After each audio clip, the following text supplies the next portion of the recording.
Assalamualaikum warahmatullahi wabarakatuh. Saya Aziz Muhammad Nijar akan menyampaikan presentasi dalam makalah ini yang akan saya sampaikan, yaitu terkait kekurangan podcast dan pemanfaatan podcast dalam pembelajaran. Untuk kekurangan podcast, saya bagi 3 di sini. Yang pertama yaitu komunikasi lebih banyak tekstual. Artinya si pengisi suara itu cenderung terlihat seperti membaca teks dan bahasanya terlalu baku. Yang kedua yaitu intonasinya yang kurang sesuai. Intonasi yang kurang sesuai dengan jenis acara, di mana acara terbilang cukup formal namun intonasi host terlalu santai.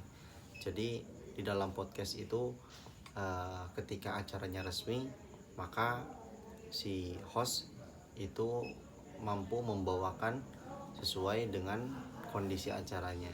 Ketika acaranya acara santai, maka intonasi suara pun harus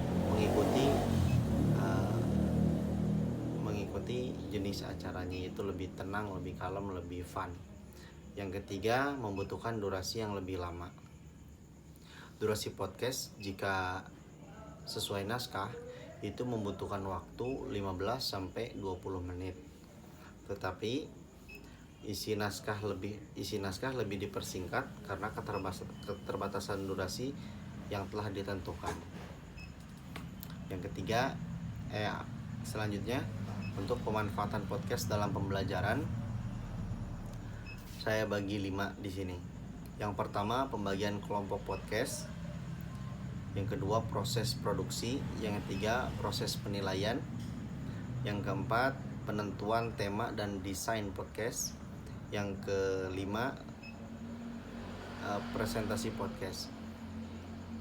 Yang pertama, pembagian kelompok podcast, yaitu guru membentuk dan membagi siswa dalam beberapa kelompok di forum aplikasi Zoom Class.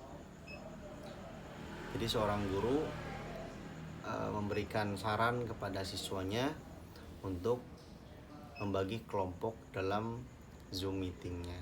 Bisa dibentuk melalui PJ atau ketua kelas. Selanjutnya, untuk proses produksi, guru memberikan waktu khusus produksi kepada siswa dan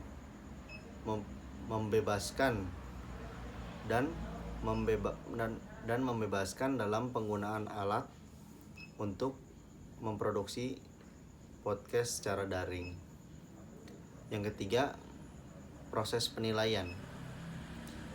Penilaian melalui aplikasi grup kelas seperti Google Classroom dilakukan menggunakan metode peer assessment, di mana guru mempersilakan kepada siswa memberi penilaian antar kelompok.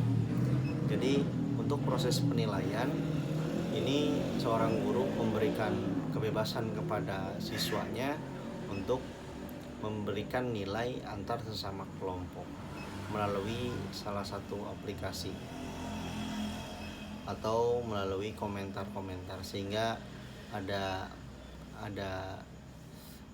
reaksi dari kelompok satu dengan kelompok yang lainnya. Lalu yang keempat, penentuan tema dan desain podcast.